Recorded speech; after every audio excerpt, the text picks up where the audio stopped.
Ladies and gentlemen, hello and welcome back to an MLG Top 10 Countdown, counting down the top 10 plays in MLG history featuring the Kings in the North. That's right, the European pros. We just saw Naniwa versus Thorzain, Game 3 from the MVP Invitational. Naniwa would go on to win that game and win that series 4-2. Number 9, I know y'all are like, get into number 9, Axel Toss, hurry up. Okay, this requires a little bit of context because this was a really, really cool game and a really cool situation. This is from the 2012 MLG Spring Championship. I was there, I was enjoying it, and I still remember, and a lot of you are going to remember this too once I show this on screen. Sase's run in the tournament on Sunday was incredible. It was fantastic. He didn't do so great in pool play. He got 5th place in pool play, so it dropped him pretty far down in the championship losers bracket. Check out these names that he had to beat to get to this game right here. He defeated Violet 2-0. Rain, the Terran player, 2-1. He defeated Grubby 2-1. He defeated Leenock 2-0, leading into a matchup versus Polt, where you're about to see Game 3. Sase tied up with Polt 1-1. Let's find out what happens in this game number 9 of our top 10 countdown best games from EU players in MLG history. Viewers, because everyone else is watching that one over there. Starcraft Red with exceptional performance from Dongre Gu and Marine King Prime. But we do have one of the foreigner hopes here. Yeah, Sase really tearing it up, kind of with being the face of the foreigners here. Stephano Certainly. Also still in the tournament as well. Yeah, he is high up there, and he got a great seeding far into that bracket. On the other hand, these two guys are fighting for their tournament lives right now. Indeed, so spawning down on the bottom left side, able to come back with such a quick game in that last game, and it was a completely standard timing attack there. Give it up for Sase. Versus his opponents in the red trunks are playing Terran to the northeast. It is TSL Polt. Oh man, what a series this has been already. A very interesting build in the first game, and a pretty standard, although it was a short game in the second game. I bet Polt's kind of kicking himself for not having a second bunker in position. Yeah. Because as soon as that bunker died, I was watching that unit's loss tab. As soon as it went down, the 4 just soft Marines inside, and then all of a sudden, Sase found himself extremely far ahead. But I don't know if Polt's going to fall for something again like that in this game. I want to see, does he change up his playstyle here? He might. Crunchy on the outside, smooth on the inside. It's a bunker, ladies and gentlemen. Sase's favorite snack. I've got to say, Sase lands those force fields every time. And he doesn't use too many. I see a lot of players have to throw down 3, maybe even 4 force fields to deny repairs on a bunker. He's just got 2, and that's all he needs. He puts them in the positions that he knows the SCVs will come from, and then times it so very well. And that is something that Protoss have been doing a lot. They've learned that, hey, if a Terran player is fast expanding, I have to attempt to punish it. And it doesn't always actually kill the opponent. Sometimes it just forces delayed mining time, forces additional bunkers. And a lot of people say, well, you get a lot of that money back, but you have to remember it's also resources not invested in production facilities here. And it does look like the probe going to be chasing around the SCV. Can he delay the command center? Doesn't look like it here. Well, he can have a nibble, certainly. He will force a second SCV to go off the line. And a pylon he actually has down. a... Well, he's got a forge. He can actually cannon this. He could punish this greedy play here with a cannon. I have to say, I'm loving Sase. That totally rhymes and sounds awesome. But anyways, he's actually going to try and delay this with a cannon, because really, what can you do to delay a cannon from going down? He can't stop this cannon from going down. This is going to be a cancellation by the looks of it, unless Sase decides, you know what, I really don't want to place a cannon right now. A second probe is up here, though, and he is going to do it. He walls himself in. Wasn't able to get the wall in. You have to remember, though, that he can't see on the high ground. He's on the high ground now. He's got a photon cannon on the high ground now. It looks like the SCVs are going to go for the cannon here, and he wasn't able to wall in this other cannon, but he does have, no, there is surface area enough for 2. Cancels that cannon. Down goes another one. He has to be careful not to overcommit here, though, because these cannons can be forced down by 3 to 4 SCVs. That's very, very true. And it costs a lot to pull this off, and if it doesn't actually gain him what he needs, then that will be disastrous. Cannons now up.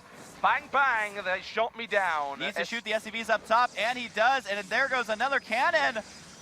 And don't get too excited yet, guys, because Terran buildings can move, that does mean that this is a huge investment here from Sase. Yeah, interesting that Sase is actually focusing down the supply depot here. That's going to break that completely. Not going to supply block Polt, but it will limit him somewhat. And, well, the cannon is up, and Polt's going to be forced to leave now. Wow, he's actually going to keep pushing into the main base, even though Marines are on the way. There's no sight of Marauders because there's no gas here, which means SCVs are going to have to be used here. Is his cannon positioning perfect? perfect. Can he protect his own cannons with the cannons in the back?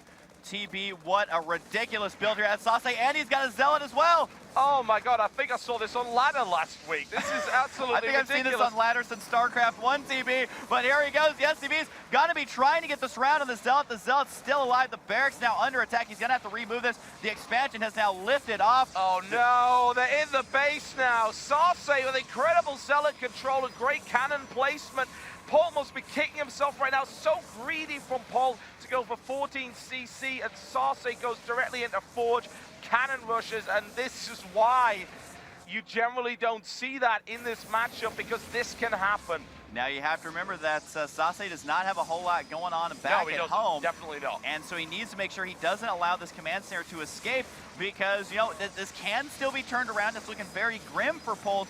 But considering Polt was never able to get gas, I don't think he can clean these up with just Marines. Might force the cancel on one cannon. Certainly. But eventually, I mean, this command center either has to be mass repaired or lifted off. And really, Sase needs to make sure to have some sort of follow-up, just because you never know what can happen when a Terran player relocates. That Zealot's going back in, man. He's been quite the trooper thus far, taking a lot of bullet wounds, still standing. Another cannon going up right nearby. He can't focus that down in time. That's not going to happen. And there's the lift. And this is a weird game so far.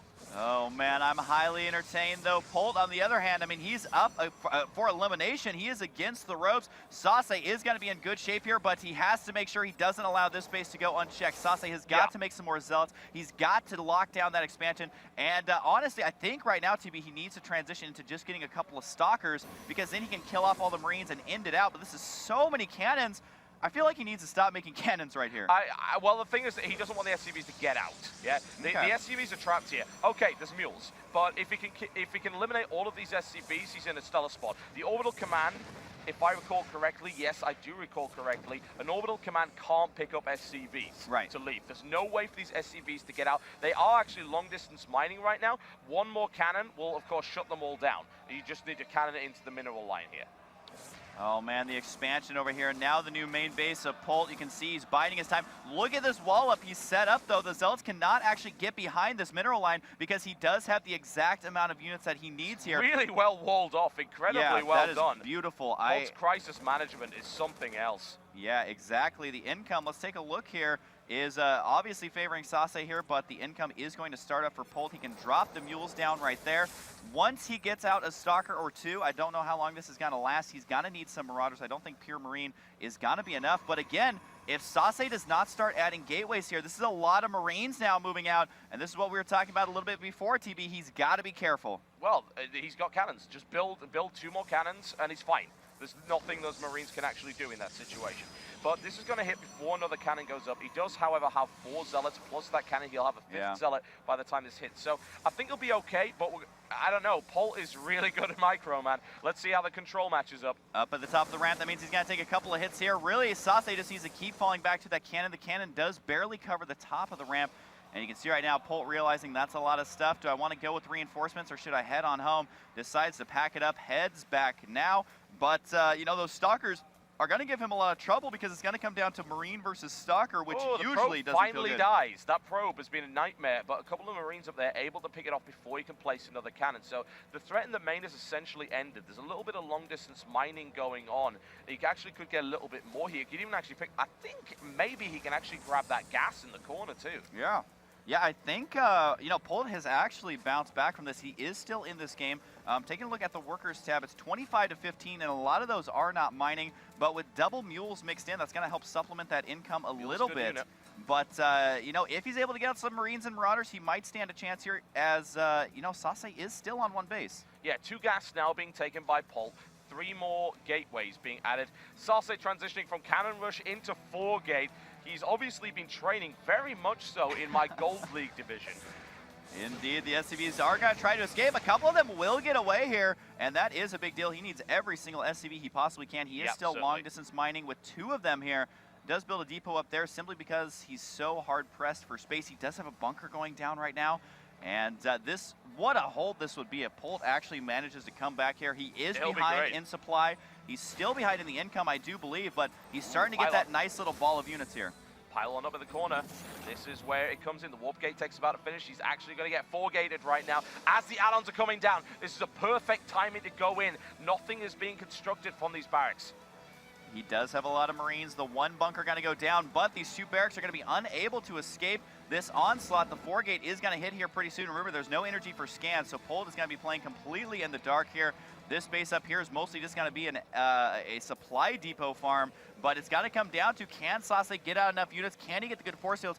Look at where this bunker is. 2 force fields on the right of it. All of a sudden, it's very difficult to repair. The Marines are leaving. This is a terrible anti-timing right here for Polt. As the aggression comes in before that happens, no stim for you. Sase will not allow that to happen under any circumstances. That would be a massive, massive blunder if he did. And now Sase applies the pressure with 4 gates on 1 base, ladies and gentlemen. The good old 13-minute 4-gate here. He is going to go for standard. it. This is a lot of units. He does have Guardian Shield doubling it Go. up. Here goes the force field. He does trap some of the Marines. The supply is 63 to 41. He can easily warp in more units. Does he have enough energy for force fields? No, he doesn't. So the bunker is going to stand here for a little bit longer. And it does look like a lot of the Zealots have died. He is holding at the moment, but so many SCVs were picked up. There's only 7 remaining, and Sase can keep doing this. Polt definitely cannot. Mules are keeping him in this game at this time.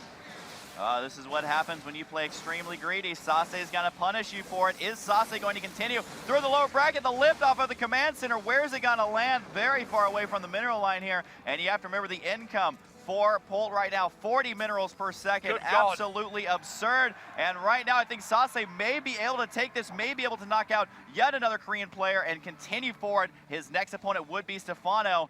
Oh man, what a follow-up here. I think what we have here is, look, we're looking at the best forerunner run in history at this stage, considering how far Sase has had to go to get to this point. He is now punishing Polt as much as possible, but Polt will never die. He is the zombie Terran.